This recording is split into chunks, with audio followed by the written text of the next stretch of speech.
헬로 에브리원, 안녕하세요. 웰스트 파인더 김석환입니다. 또 헬로라고 인사를 드리긴 했지만 9월 초라서 또 상황이 또 여의치가 않은 거죠. 일단 지난 한 달 전에 있었던 상황이 다시금 또 재현되고 있는 현상인데, 일단 이 부분에 대해서 제가 오늘 한번 말씀을 좀 드리도록 하고요. 우리 다음 주에 또 이제 9월 중순으로 넘어가는 시점에서 어떤 일정들이 있는지 저와 함께 한번 알아보시고 거기에서 인사이트를 얻어보도록 하시죠. 자, 일단은 일정부터 바로 말씀 좀 드려보면, 중요한 거는 다음 주에 미국 소비자 물가가 나온다라고 하는 겁니다. 그래서 이 물가에 대한 우려는 지금 현재 시점에서 그렇게 크지 않은 상황이긴 하지만, 그럼에도 불구하고 한 번은 또 되짚고 가야 될 이슈다라고 보면 되겠고요. 또 하나 이제 주 후반에 가면 중국의 실물 경제 데이터가 발표가 됩니다. 결론적으로는 지금 전체적으로 글로벌 증시에서 가장 문제가 되고 있는 것은 경기 둔화에 대한 부분인데, 그 중에 두 군데가 있습니다. 하나는 미국이고요. 다른 하나는 중국입니다. 그런데 중국의 실물 경제 데이터들이 좀 어떻게 나오는지가 중요할 것 같고, 특히 여기 보면 주택 시장과 관련한 데이터들이 있습니다. 주택 가격 지수가 계속해서 하락을 하고 있다고 하는 거잖아요. 그래서 최근에는 일부 주택 담보대출 금리를 인하하는 것도 고려하고 있다라고 하는 내용들이 좀 들리고 있는데, 어떻게 나오는지 좀 봐야 될 것 같고요. 다른 쪽에서의 이슈는 보면, 일단 애플이 9월 9일에 현재 예정되어 있는 거는 아이폰 16을 공개할 예정입니다.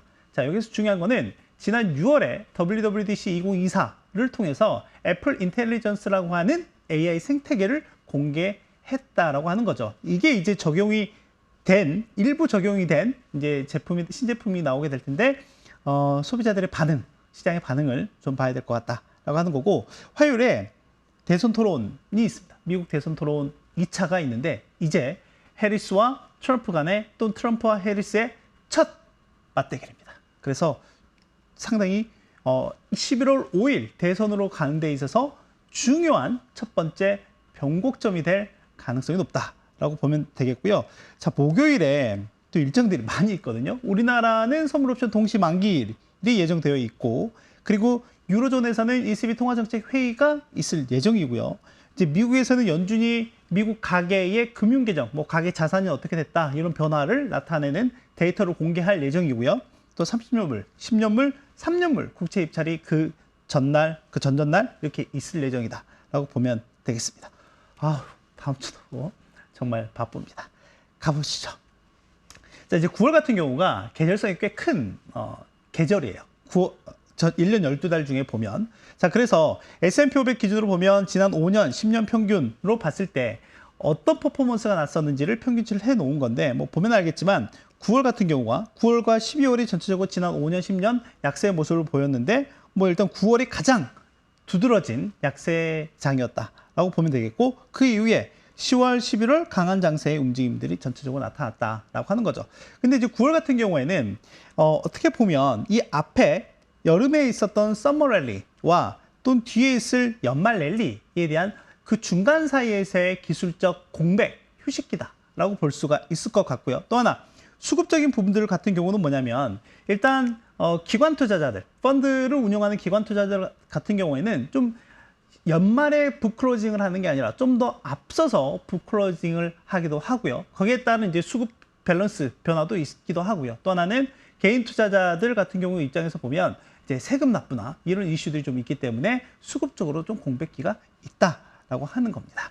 자, 그리고 또 하나는 역사적으로 이렇게 9월 증시가 좀 약세의 모습을 보이다 보니까 투자자들의 투자 심리도 다소 위축될 수밖에 없다. 그래서 전체적으로 거래량이나 거래 대금이 낮은 모습을 보이기도 한다라고 하는 거죠. 그래서 9월은 이런 계절성이 있는데, 공교롭게도 지금 9월 들어서자마자 미국 지수를 중심으로 해서 좀 약세의 모습들이 나타나고 있다라고 하는 거죠.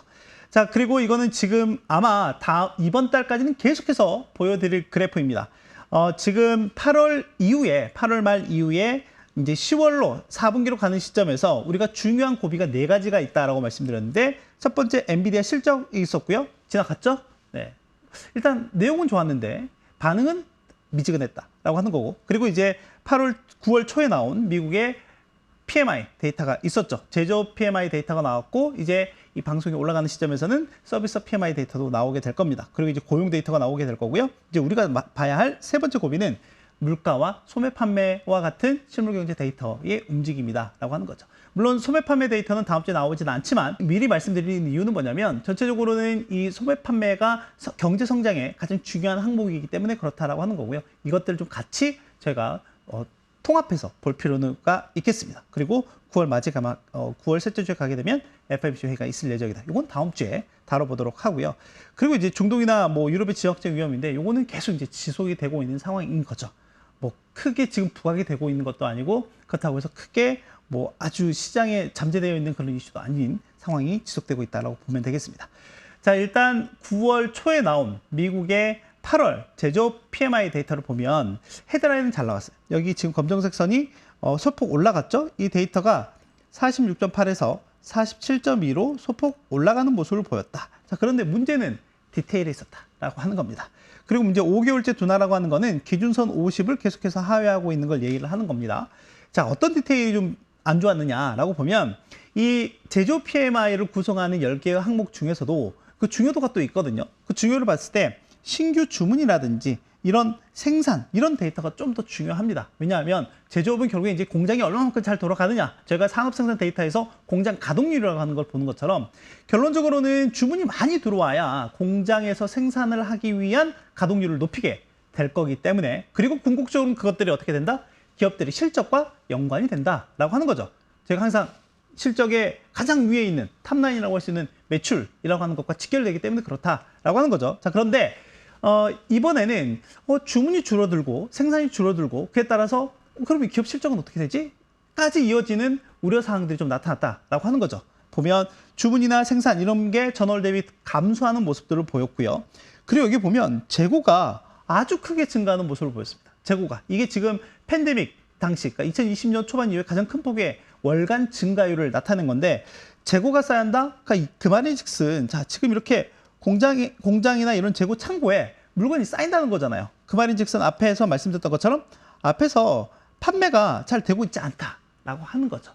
그렇다라고 하면 자연스럽게 공장에서 더 생산을 해야 될 니즈가 줄어들게 되는 거겠죠. 또 고객 제어도 같이 좀 늘어났다라고 하는 거예요. 다만 우리가 안심할 수 있었던 포인트 중에 하나는 뭐냐면 그래도 고용은 괜찮네라고 하는 거였고, 또 하나 이제 뒤에서 말씀드리겠지만 이 물가 같은 경우에도 전월 대비 증가하는 모습을 보이긴 했지만 그렇게 크게 시장이 우려할 만한 요인은 아니라고 지금 현재 시점에서 생각을 하고 있습니다. 왜 그런지는 바로 뒤에서 보여드릴게요.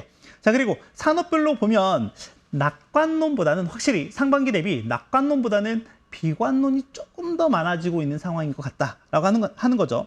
사업 활동이 크게 이제 둔화가 됐다라고 하든지, 그렇기 때문에 인력이나 생산을 조정을 하기 시작했다라고 하는 거고, 앞으로의 낙관론보다는 좀 더 비관론이 이렇게 많아지는 모습들이 있었다라고 하는 겁니다. 다만 여기 보면 컴퓨터나 전자제품과 같은 쪽에서는 상당히 강한 성장세를 확인하고 했고요. 또 하나는 앞으로의 전망에 대해서 좀 긍정적으로 얘기를 하긴 했다라고 보면 될 것 같습니다. 여기는 뭐 어떻게 보면 전체적으로는 반도체라든지 AI와 연관된 산업 테마군이기 때문에 그렇다라고 볼 수 있겠습니다. 자, 그리고 고용시장이 추세가 전환이 됐다라고 하는 거예요.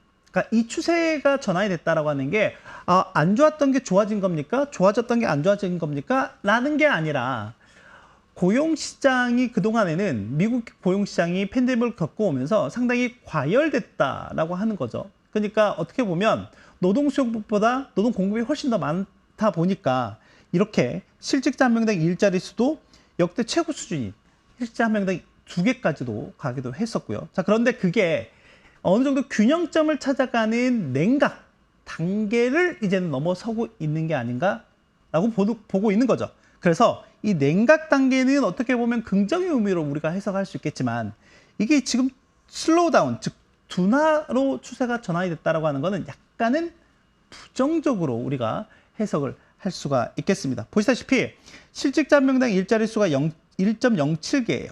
근데 이게 지금 팬데믹 이전에 1.2였거든요. 그러니까 팬데믹 이전보다 더 지금 안 좋아지고 있는 모습을 보이고 있다라고 하는 거고, 아까 말씀드렸던 것처럼 이게 이제 고점이 2.0이었는데 가장 고점 대비로 보면 노동시장에서 어떻게 보면 일자리 수가 급감하는 양상들을 보이고 있다. 자, 그리고 실제 구인 공고와 관련한 내용들을 좀 보면 동시에 보면 민간이나 정부 지금 어떻게 보면 둘 다 이렇게 감소하고 있는 모습을 보이고 있어요. 민간 단위 감소하더라도 정부 단위 증가하는 모습을 보면서 약간 상쇄되는 모습들이 있었는데 지금은 그렇지 않다라고 하는 거고요. 그리고 근로자별로 한번 기업을 구분해 보면 기업의 사이즈인 거죠. 기업의 사이즈를 구분해 보면 정말 대기업들, 우리가 잘 알고 있는 그런 빅테크들을 제외한 나머지 전 산업군에서 보면은 전체적으로 구인 건수가 이렇게 감소하는 모습을 보였다라고 하는 겁니다. 이것들을 종합해서 저희가 볼 수 있는 게 지금 현재 시장 내에서의 구인 건수, 시장의 노동시장의 흐름이 어떻게 됩니까? 라고 하는 걸 봤을 때 저희가 좀 프록시 지표들로 확인할 수 있는 게 지금 노동통계에서 나온 구인 건수 이외에도 인디드나 링크업이라고 하는 민간단에서 나오는 구인 건수와 또는 잡포스팅 관련한 데이터들이 있는데 보시다시피 계속 둔화하는 모습을 보이고 있다라고 하는 겁니다. 자, 근데 이제 중요한 건 뭐냐면 제가 지난주에 캔자스티 연은에서 나온 노동시장 환경지수와 실업률을 비교하면서 말씀드리긴 했지만 지금 실업률이 이렇게 둔화되다가 약간 이렇게 트는 모습을 보였고 이게 지금 4.3%가 지난달에 나와서 아주 깜짝 놀랬다라고 하는 거잖아요. 가장 적게 갔을 때는 3.5%까지도 가기도 했었고요. 자, 그런데 지금 이게 어떻게 보면 고용시장, 노동시장이 약간 안 좋아지기 시작한 초기 단계라고 하는 거죠. 초기 단계. 그런데 문제는 뭐냐면 이 시장 자체가 아까 말씀드렸던 것처럼 추세적인 변화라고 말씀드렸잖아요. 이 추세가 이제 바뀌기 시작했다라고 하면 이게 한 방향으로 계속해서 이어지려고 하는 관성이 꽤 높게 작용하는 분야가 바로 이 노동시장이라고 볼 수 있겠습니다. 그런 관점에서 보면 이 초기 단계를 넘어선 중기, 후기 단계로 가게 된다고 하면 현재 시점에서는 이 실업률 자체가 낮아질 가능성보다는 좀 더 높아질 가능성을 높게 보고 있다라고 하는 거고 이제 그런 부분들을 필라델피아 연은 총재인 패트릭 하커가 5%는 넘지 않을 겁니다라고 잭슨 홀 심포지엄 인터뷰에서 했다라고 하는 거죠. 지난주에 말씀드렸잖아요. 근데 5%는 넘지 않겠지만 이게 지금 4.3%여도 시장이 화들짝 놀랐는데 이게 만약에 4.6이 되고 이게 4.9 뭐 이런 수준까지 올라가게 된다고 하면 글쎄요. 아까 말씀드렸던 것처럼 이 속도 측면에서 보면 시장은 거기에 대해서 좀 더 네거티브하게 받아들일 수도 있다라고 생각을 합니다. 그래서 고용과 관련한 데이터가 연준 위원들이 아주 중요하게 보고 있는 포인트 중에 하나다라고 꼭 기억하고 계셨으면 좋을 것 같고요. 연준이 베이지북도 공개를 했습니다. 항상 FOMC 한 2주 전에 공개를 하는데 자 이걸 제가 챗 GPT한테 시켰어요. 지금 전체적으로 경제 상황 그리고 각 지역별로 긍정 요인과 부정 요인 한번 나눠서 정리를 해주세요 라고 했더니 전체 12개 지역구를 이제 보는데 12개 지역구 중에 9개 지역에서 전체 4분의 3 지역에서 경제 활동이 쿨다운이 아닙니다. 슬로우 다운 되고 있다라고 얘기를 했다라고 하는 거죠. 경제 활동이 둔화되고 있다. 근데 이게 이전 베이지북에서는 5곳이었거든요. 자, 그래서 5곳에서 지금 9곳으로 늘었다라고 하는 거고요. 그러니까 각 지역별로 보면 일부 지역들은 긍정 요인이 없어요. 보시면 클리브랜드, 시카고, 세인트루이스, 미니애폴리스, 댈러스, 샌프란시스코 이쪽은 세상에 긍정 요인이 없습니다. 소비 지출이 견조하다, 뭐 경제 성장이 안정적이다, 뭐 이런 것도 아예 없어요. 지금 애틀란타 같은 경우는 약간 좀 다르죠. 뭐냐면 관광 및 소매업이 안정적인 성장세를 보이고 있다. 그런데 부정적 요인은 그 성장세가 둔화되고 있다라는 겁니다. 제가 이거 너무 배척되는 건데? 라고 했더니 성장세가 둔화가 되고 있다. 라고 하고 있는 거죠. 그리고 경기 둔화, 불확실성, 인력 부족, 뭐 소비자 신뢰 악화, 뭐 이런 부분들에서 약간 네거티브한 요인들이 많이 나타나고 있다라고 보면 되겠습니다. 그래서 물가, 고용, 특히 고용 쪽에서도 보면 고용 증가가 둔화되고 있는 부분들이 있다라고 볼 수 있겠습니다. 자, 그래서 9월 FOMC는 다음 주에 좀 더 디테일하게 다루겠지만 25bp야 50bp야 라고 하는 의미입니다. 지금 제조 PMI가 좀 안 좋게 나왔고 그리고 지금 졸츠를 중심으로 구인 건수가 좀 다소 부진하게 나오다 보니까 시장에서는 50bp에 대한 베팅이 좀 늘어났습니다. 현재 시점에서 보면 38%에서 대략 45%로 늘어가는 모습을 보였고요. 혹시나 이번 주에 나올 고용 지표가 안 좋게 나온다. 그 안 좋게 나온다라고 하는 게 비농업 취업자 수가 시장 예상을 하회한다라든지 또는 실업률이 직전 올해 기록했던 4.3%보다 더 높게 나온다라든지 이런 것들이 나오게 된다라고 하면 이 45%보다 현재 시점에 더 높아질 가능성이 있다라고 하는 거죠. 그래서 현재 시장에서는 연내 100bp 정도의 금리 인하를 반영을 하고 있는데 이게 125bp라든지 또는 150bp까지도 커질 수도 있다라고 보면 되겠습니다. 자, 그래서 지금 보면 빅컷에 대한 기대감이 커지다 보니까 미국채 2년물이 빠르게 내려왔어요. 간밤에도 10bp 넘게 하락을 했거든요. 빠르게 내려오면서 수익률 곡선, 기본적으로 2년물보다는 10년물이 수익률이 더 많이 줘야 되겠죠. 금리 자체를. 이런 곡선이 그동안에 역전돼 있었는데 이제는 이게 밸런스를 맞춰가고 있는 시점이다. 자, 그런데 여기서 한 가지 중요한 거는 과거에 저희가 이 수익률 곡선이 역전됐다가 정상화되는 과정에서 발생했던 일들이 있었다라고 하는 거죠. 그 일들이 뭐냐면 바로 이렇게 음영 구간으로 되어 있는 게 리세션입니다. 경기 침체였다라고 하는 거죠. 그리고 현재의 장다임금차 역전은 1929년 이후에 가장 최장 기간 거의 한 800일 정도 되거든요. 800일 동안 유지가 됐고 지금 8월 초에 일시적으로 한번 플러스로 전환이 됐다가 그리고 어제 막 플러스로 전환이 되는 모습들이 나타나고 있다. 이제는 거의 붙어 있는 상황입니다. 거의 0bp까지 올라와 있는 상황이거든요. 이제 이 부분들이 혹시나 이렇게 정상화되는 과정에서 봤을 때 우리가 그동안 시장에서 바라는 연착륙의 가능성을 놓고 움직이는 건지 아니면 경착륙의 가능성을 놓고 움직이는 건지에 대한 여부를 판단할 수가 있을 것 같습니다. 자, 그리고 이제 물가와 관련해서 말씀드려보면 어찌됐건 지금 디스인플레이션의 심화 가능성이 좀 더 있다라고 보고 있는 상황입니다. 지금 유가 같은 경우가 가장 중요한 키인데 유가 같은 경우가 9개월 내 최저 수준까지 내려와 있고 지금 보시다시피 앞서 연준의 베이지북에서 좀 나타났던 것처럼 전체적으로 수요에 대한 부분이 좀 둔화하는 모습을 보일 것 같아요. 뭐 그렇다라고 하면 공급 측 요인도 그렇게 크지 않은 상황이라고 본다라고 하면 물가는 점진적으로 완화하는 모습을 보일 가능성이 높다라고 보고 있고요. 또 하나 제조업 물가가 이렇게 튀는 모습이 좀 나타나긴 했지만 저는 이게 추세적으로 이어질 가능성은 좀 낮지 않을까라고 보고 있습니다. 그렇다라고 하면 전체적인 기조는 이렇게 완화하는 모습을 보일 가능성이 높다. 그래서 연준이 뭔가 명확한 액션을 취할 수 있는 좀 더 신뢰할 수 있는 데이터를 우리가 확인할 수 있을 것으로 기대된다라고 보겠습니다.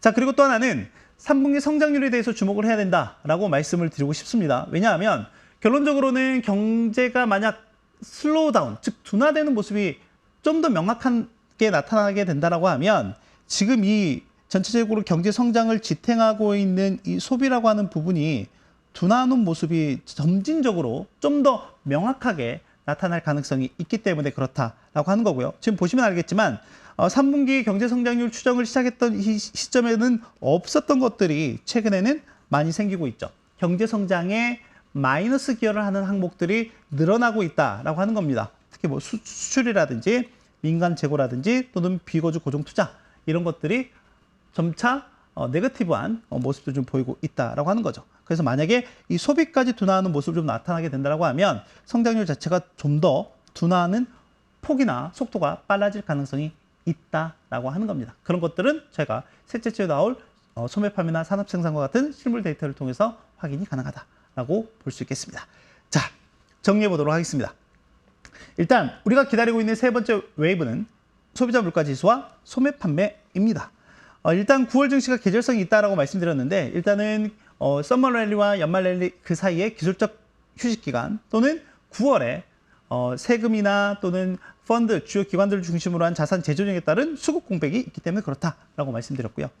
물가 안정은 어느 정도는 좀 확신을 가질 수 있을 것 같습니다. 그런 관점에서 보면 성장률에 대한 관심이 커질 것으로 기대하고 있습니다. 그렇기 때문에 계속해서 방금 보셨던 것처럼 GDP 성장률에 좀 부정적으로 기여하고 있는 항목들이 좀 많아지고 있고 결론적으로는 중요한 게 이 소비와 관련한 부분이기 때문에 소비자들이 느끼는 체감이나 심리 이런 부분들이 어떻게 변화하는지도 저희가 눈여겨서 봐야 할 포인트다라고 생각을 합니다. 네, 빠르게 좀 달려왔는데요. 방금 말씀드린 내용들을 다시 한번 주시하시면서 다음 주 시장을 대응하시면 좋을 것 같고요. 저는 일주일 후에 또 새로운 내용으로 뵙도록 하겠습니다. 그럼 안녕!